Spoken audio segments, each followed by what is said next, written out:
નમસ્તે, હું આદર્શ છું.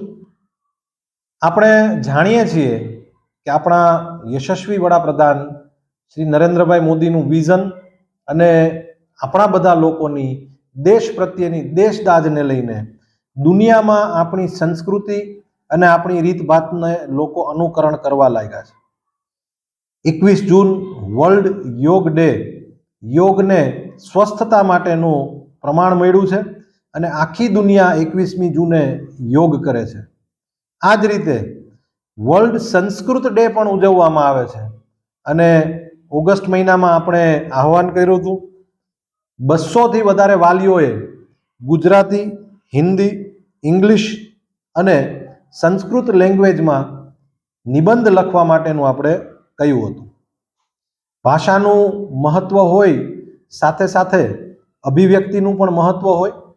આપણે જે તે વખતે એવી જાહેરાત કરેલી હતી કે 1, 2, 3 એમ 3 નંબર આપવામાં આવશે, પરંતુ નિર્ણાયક શ્રી ડૉક્ટર પ્રણવભાઈ દવે અને અન્ય નિર્ણાયકના આગ્રહને વશ થઈ અને જોવામાં આવે તો સંખ્યા પણ ખૂબ મોટી અને તેના વચ્ચે માત્ર 3 નંબર આપવા ન્યાયોચિત ન જણાતા સંસ્થાના મંડળે બધાએ સાથે મળી અને નિર્ણયમાં થોડો ફેરફાર કર્યો છે અને ભાષા દીઠ 1, 2 અને 3 એવી રીતે નંબર આપવાનું નક્કી કર્યું છે.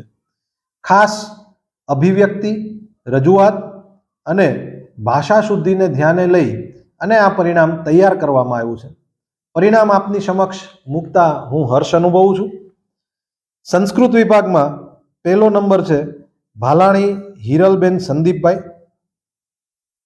બીજો નંબર છે પરી મહેશકુમાર ભરતપુરી અને ત્રીજો નંબર છે લાડાણી અલ્પાબેન પારસભાઈ. આ ત્રણેય વિજેતાઓને ખૂબ ખૂબ અભિનંદન. હિન્દી વિભાગમાં છે મૈતીજ ઝરણાબેન સંજયભાઈ. બીજો નંબર છે લાખાણી જસ્મીનબેન રફીકભાઈ અને ત્રીજો નંબર છે ઠુમ્મર ગીતાબેન મનોજભાઈ. આ ત્રણેય વાલીઓને પણ ખૂબ ખૂબ અભિનંદન. ગુજરાતી વિભાગમાં પહેલો નંબર છે ડૉક્ટર વિજયભાઈ શેલારકા, બાલધા પૂનમબેન કેયુરભાઈ અને ત્રીજો નંબર છે યાદવ મિત્તલબેન જીતેન્દ્રસિંહ. આ ત્રણેય વાલીઓને પણ ખૂબ ખૂબ અભિનંદન. ભવિષ્યમાં પણ આપ વાલીઓના સહકારથી આપણે આવા કંઈ ને કંઈ કાર્યક્રમ કરતા રહીશું. આપ સર્વેના સહકાર બદલ ખૂબ ખૂબ અભિનંદન.